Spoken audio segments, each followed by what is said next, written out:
Shalom, shalom. Soyez bénis au nom de Jésus-Christ et de Nazareth.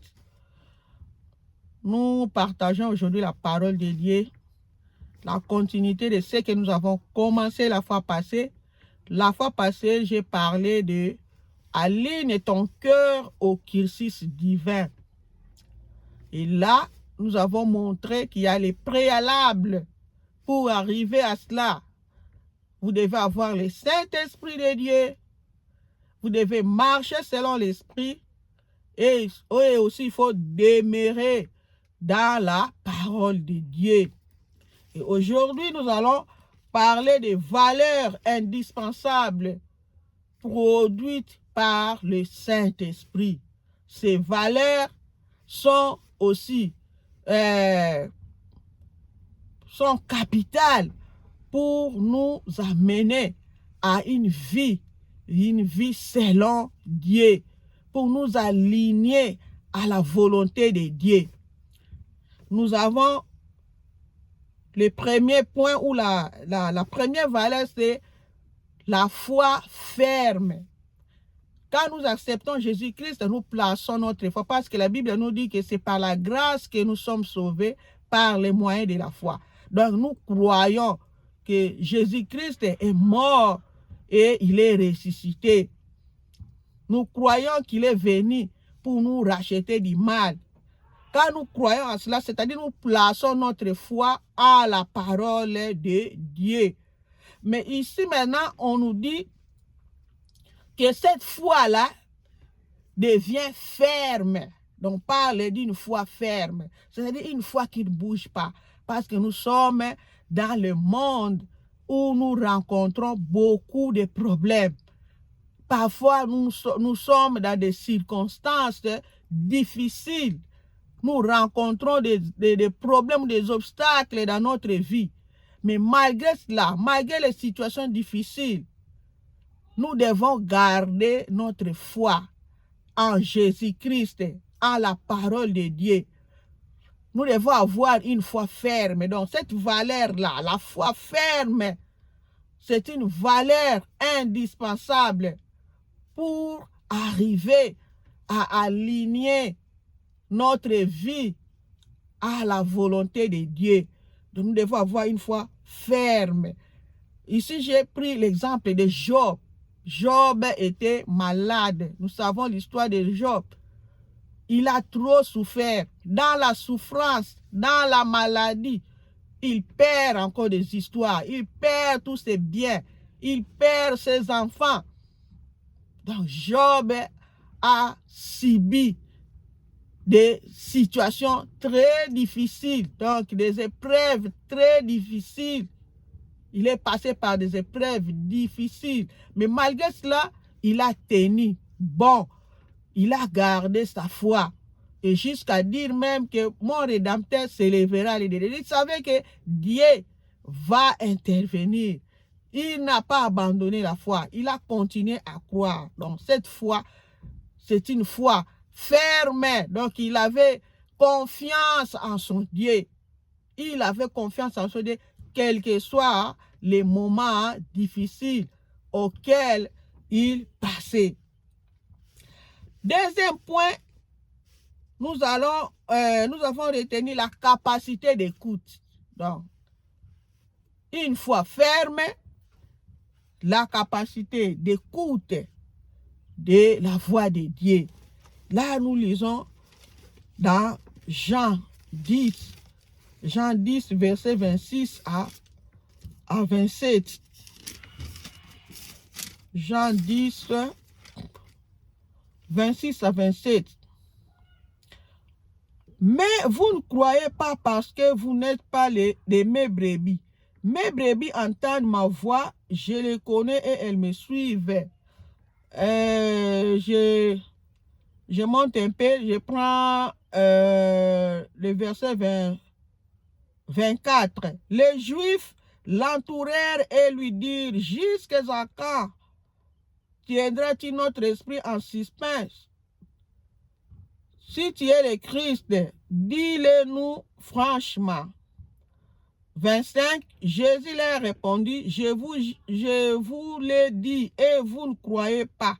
les œuvres que j'ai faites au nom de mon Père rendent témoignage de moi. 26, mais vous ne croyez pas parce que vous n'êtes pas de mes brebis entendent ma voix. 27, et je les connais et elles me suivent. Donc, il s'adressait aux Juifs. Il leur dit que vous ne croyez pas à ce que je vous dis parce que vous n'êtes pas de mes brebis. Mes brebis entendent ma voix et elles me suivent. Donc, les brebis de Christ entendent la voix de Christ. Nécessairement, quand vous êtes disciple de Christ, vous devez entendre la voix du Seigneur. De comment vous allez exécuter ces ordres si vous n'entendez pas ou si vous ne les recevez pas? Comment vous allez accomplir votre mission si vous ne connaissez même pas cette mission-là? Vous ne connaissez même pas le contenu de la mission. Donc, vous devez être en mesure d'écouter. Donc, l'écoute de la voix du Seigneur. Nous avons l'écoute. Parce que lui-même dit ici que ces brebis entendent sa voix et elles le suivent. Donc, deuxième point où notre valeur dont nous avons la capacité d'écouter de la voix de Dieu. Et la voix de Dieu se trouve dans les Écritures. Quand vous lisez la parole de Dieu, c'est Dieu qui nous parle. Dans la parole de Dieu doit avoir un impact dans notre vie parce que la Bible même nous dit, ne vous bornez pas à écouter la parole, mais pratiquez-la. Donc quand nous lisons, ce n'est pas seulement pour s'arrêter au niveau de la lecture. C'est pour ça qu'on dit de méditer. Quand vous lisez la parole de Dieu, cela doit changer votre vie. Parce qu'il y a des ordres, il y a des exemples à suivre, il y a des comportements à rejeter, donc il faut faire la repentance. Il y a des choses qui nous poussent à faire la repentance, à faire la confession, à changer notre façon de voir les choses, changer notre vie, notre manière. Donc nous devons être capables d'écouter la voix de Dieu. Troisième chose, il y a la priorité. Priorité à la volonté de Dieu. Donc nous devons donner la première place à notre Dieu. Et lui-même dit que tu aimeras ton Dieu de tout ton cœur, de toute ton âme, de toute ta pensée, de toute ta force même. C'est seulement lui que tu dois adorer. C'est lui le numéro 1. Donc tu dois donner priorité à Dieu. Tout doit donner gloire à Dieu. Et c'est pour cela, dans Matthieu 6, 33, on dit de chercher premièrement le royaume des cieux et sa justice. Et le reste vous sera donné par-dessus. Donc, priorité à Dieu ou priorité aux choses de Dieu. Vous pouvez avoir je ne sais pas, vos ambitions. Vous avez des choses, vous espérez à des choses, vous espérez de devenir, je ne sais pas qui, docteur, pasteur, évangéliste, mais quand vous donnez priorité à Dieu, c'est-à-dire vous allez vous aligner à ce que Dieu a prévu pour vous. Je m'explique. Par exemple, dans la Bible, dans Ephésiens 4, là-bas, on nous montre que Dieu a fait des apôtres, des prophètes, des évangélistes. Donc, chacun a sa mission, a sa portion. Dieu a réservé à chacun de nous. Toi, par tes aspirations, tu peux avoir les ambitions de devenir apôtre, oui, apôtre par exemple. Mais dans les plans de Dieu, ce qu'il a réservé pour toi, ce n'est pas ce que toi tu penses. Toi, tu penses devenir apôtre, mais Dieu a prévu pour toi la profession d'évangéliste, par exemple. Toi, tu es évangéliste, mais tu n'es pas apôtre. Ton appel, c'est dans l'évangélisation. Tu es évangéliste et non un apôtre. Ou encore, tu es pasteur et non docteur. Nous avons, chacun de nous, nous avons une mission que Dieu a réservée ou a planifiée pour notre vie, pour notre mission ici sur la terre. C'est pour cela que la Bible dit que si tu es appelé pour un ministère, exerce ton ministère. Donc, ici, maintenant, nous voyons qu'il s'agit de prioriser la volonté de Dieu. La volonté de Dieu dans notre vie. La volonté de Dieu dans notre vie. Nous n'allons plus nous-mêmes nous conduire selon nos pensées, selon nos aspirations, selon nos goûts, mais plutôt nous allons suivre ce que Dieu nous donne. Nous allons suivre ce que Dieu nous donne, ce que Dieu nous réserve. C'est ce que nous allons suivre. Donc nous allons faire la volonté de Dieu. D'une manière générale, nous allons faire la volonté de Dieu. Donc priorité à Dieu, priorité aux choses de Dieu, priorité à ce que Dieu nous dit de faire. Ici, j'ai pris l'exemple de Jésus-Christ lui-même dans Matthieu 26, verset 38. Avant sa mort, Jésus est allé prier. Ici, on nous montre dans Matthieu 26, verset 38. Il leur dit alors, mon âme est triste jusqu'à la mort. Restez ici et veillez avec moi. Puis, ayant fait quelques pas en avant, il se jeta sur sa face et pria ainsi. Mon Père, s'il est possible que cette coupe s'éloigne de moi. Toutefois, non pas ce que je veux, mais ce que tu veux. Donc, Jésus avait il dit ici, mon âme est triste. Donc, cette mort-là, à l'approche de la mort, il a eu une angoisse, une tristesse en lui. Et il est allé prier, il dit à Dieu s'il était possible d'enlever cette coupe. Mais il s'est ressaisi à la fin, non pas ce que je veux, mais ce que tu veux. Donc, il savait que, quel que soit ce qu'il sentait, la douleur qu'il avait pour affronter cela, affronter la mort, il ne pouvait pas faire autrement. Il devait faire la volonté de Dieu. C'est pour cela qu'il s'est ressaisi. Il dit au Père que ta volonté soit faite. Donc, ce n'est pas ce que je veux, mais ce que toi, tu veux. Donc, parfois, il nous arrive que nous avons nos désirs. Nous avons nos désirs. Nous voulons devenir ceci. Nous voulons devenir cela. Nous voulons vivre dans telle ville. Nous voulons vivre dans tel pays. Mais si ce n'est pas la volonté de Dieu, nous n'allons pas rester dans ce que nous voulons.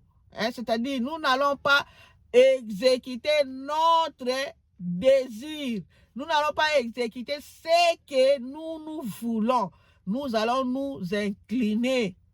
Nous allons nous incliner à la volonté de Dieu. Nous allons opter pour la volonté de Dieu. Nous allons exécuter ce que Dieu veut. Et cela n'est pas facile, bien sûr. C'est pourquoi Sans lui, sans le Saint-Esprit de Dieu, nous ne pouvons rien faire. Nous ne pouvons pas arriver à plaire à Dieu. C'est pour cela que nous avons dit que le Saint-Esprit doit être au centre de toutes les activités. C'est lui qui doit nous conduire. C'est lui qui doit nous conduire dans la vérité. C'est-à-dire c'est lui qui doit nous conduire dans le chemin de Dieu, qui est le chemin de la vérité, le chemin de la justice. C'est le chemin d'amour. C'est lui. Sans lui, nous ne pouvons rien faire. Parce que nous devons rejeter tout ce qui ne concorde pas avec la volonté de Dieu pour faire ce que Dieu veut dans notre vie. Alors, avec l'aide du Saint-Esprit, nous pouvons y arriver. Sans lui, ça sera difficile. C'est pour cela que nous rentrons quand nous avons dit qu'il faut avoir le Saint-Esprit, il faut marcher selon l'Esprit et il faut demeurer aussi dans la parole de Dieu. Donc, nous rappelons, nous avons parlé de la foi ferme, la capacité d'écoute et la priorité à Dieu. Priorité à Dieu ou priorité à la volonté de Dieu, tout ça c'est l'obéissance. C'est l'obéissance à Dieu. Comme nous avons pris l'exemple de Jésus, comme Jésus a obéi à son Père, il a accepté la mort malgré l'angoisse, malgré ce qu'il sentait avant de boire cette coupe-là. Alors, nous avons préconisé des actions à prendre. Comme nous avons dit que ce n'est pas facile, par nous-mêmes, nous ne pouvons pas y arriver. Alors, il y a des actions à prendre. Il faut veiller sur sa communion. Nous devons chaque fois veiller sur notre communion avec Dieu. Parce que quand vous acceptez Jésus-Christ, vous êtes devenu enfant de Dieu. Vous vivez en communion avec Dieu. Mais cette communion peut être brisée par le péché, par la désobéissance. La relation peut être là, mais la communion, c'est-à-dire l'intimité avec Dieu, peut se briser par le péché, par une vie de désobéissance à Dieu. Alors nous devons veiller à cette communion. Nous devons nous examiner toujours si nous sommes encore dans la foi. Nous vivons toujours dans la sanctification, dans la méditation de la parole de Dieu et la pratique de cette parole dans notre vie. Et c'est pourquoi nous devons aussi chercher Dieu constamment par des prières et des jeûnes. Les jeûnes, des prières à jeûne, c'est très important pour renouer toujours notre intimité avec Dieu, pour rester dans la parole de Dieu. Nous devons constamment chercher Dieu par des prières et des jeûnes. Et comme conséquence, quelles sont les conséquences? Quand nous vivons dans la communion avec Dieu, quand nous alignons à la volonté de Dieu, nous allons refléter Christ. À cela, nous serons des témoins véritables de Christ. Et nous allons aussi nous serons bénéficiaires authentiques des promesses de Dieu citées dans la Bible, dans les Écritures. Nous allons aussi découvrir des choses cachées, parce que Dieu va nous révéler des histoires cachées autour de nous, dans notre environnement, dans nos familles, là où il y a parfois des lois établies de la famille, les lois qui vous freinent, les lois qui créent des obstacles dans votre vie seront révélées. Et nous allons aussi avoir des délivrances qui nous seront accordées par Dieu. Il y aura aussi quoi? Il y aura aussi des bénédictions générationnelles qui seront prononcées bénédictions qui vont atteindre notre descendance. Soyez bénis.